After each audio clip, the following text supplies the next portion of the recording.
सादा है वो।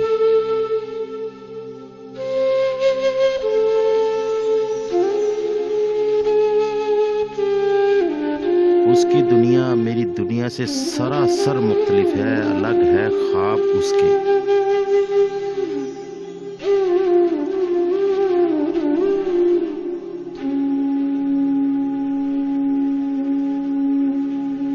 जिंदगी में उसकी तरजीहात ही कुछ और लगती हैं।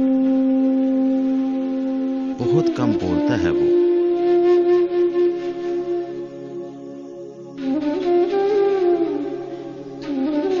मुझे उसने लिखा है सुबह,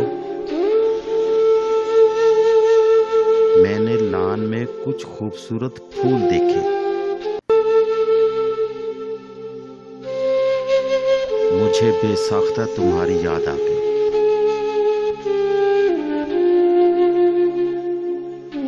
मुझे मालूम है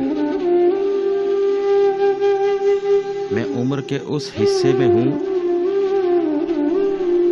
जब मेरा चेहरा किसी भी फूल से कुर्बत नहीं रखता।